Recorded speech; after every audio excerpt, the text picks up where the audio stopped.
তাকবীরে তাশরিক হচ্ছে আল্লাহু আকবার লা ইলাহা ইল্লাল্লাহু আল্লাহু আকবার ওয়ালিল্লাহিল হামদ।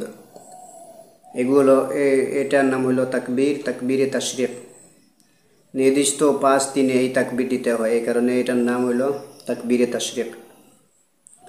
জিলহজ মাসের 9 তারিখ ফজর থেকে নিয়ে জিলহজ মাসের 13 তারিখ আসর পর্যন্ত, 9 জিলহজ আরফার দিন ফজর থেকে নিয়ে 13 তারিখ আসর পর্যন্ত প্রত্যেক মুসলমান নরনারীর জন্য ফরজ নামাজের পর পুরুষের জন্য জামাতে হোক অথবা জামাতের সহিত ফরজ নামাজ পড়া হোক উচ্চ স্বরে তাকবীর পড়া ওয়াজিব, আর মহিলাদের জন্য নিম্ন স্বরে তাকবীর পড়া ওয়াজিব।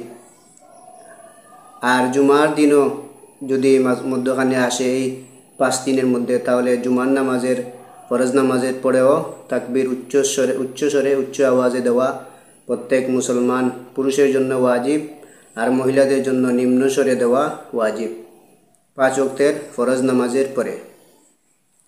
আর যদি ভুলে কারণবশত ইমাম সাহেব তাকবীর দিতে ভুলে যায়, তাহলে পিছনে মুসল্লি যারা আছে, মুক্তাদি যারা আছে, তারা ইমাম সাহেবকে স্মরণ করিয়ে দিবেন, যাতে ইমাম সাহেব যেন স্মরণ করিয়ে দিবেন, অর্থাৎ ইমাম মুক্তাদিগণ তারা উচ্চ আওয়াজে পড়বেন আল্লাহু আকবার, তাহলে ইমাম সাহেবও পড়ে নেবেন। আর যদি তাকবীরে তাশরিক কোনো মানুষ পড়ে না, তাহলে গুনাহগার হবে ওয়াজিব তরক করার কারণে। কেউ জামাতের সহিত নামাজ পড়ল, উচ্চ আওয়াজে পড়ল, আবার কেউ আছে জামাতের সহিত নামাজ না পড়ে ঘরে একাকী নামাজ পড়ল, তখন সে নিম্ন স্বরে তাকবীর দেয় না। নিম্ন স্বরে তাকবীর দেওয়ার কোনো বিধান নাই। পুরুষের জন্য উচ্চ স্তরে উচ্চ আওয়াজে তাকবীর পড়া ওয়াজিব। আর নামাজে যদি সহসিদ্ধা ওয়াজিব হয়ে যায়, তাহলে সহসিদ্ধা আদায় করার পর তাকবীরে তাশরিক পড়বেন।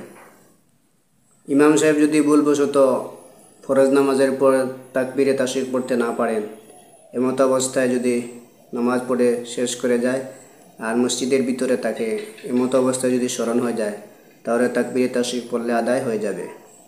অথবা ময়দানে নামাজ পড়ার পর স্মরণ নেই, ময়দানে থাকা অবস্থায় যদি স্মরণ হয়, তাহলে এমন অবস্থায় তাকবীর পড়লে তাকবীর আদায় হয়ে যাবে।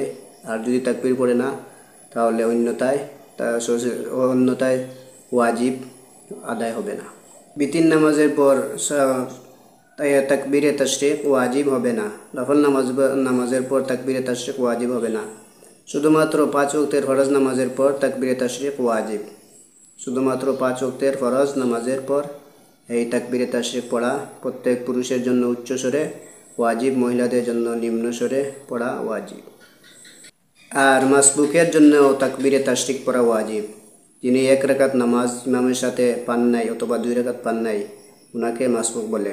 অর্থাৎ যিনি প্রথম থেকে ইমামের সাথে নামাজে ছিলেন না, তাকে মাসবুক বলে।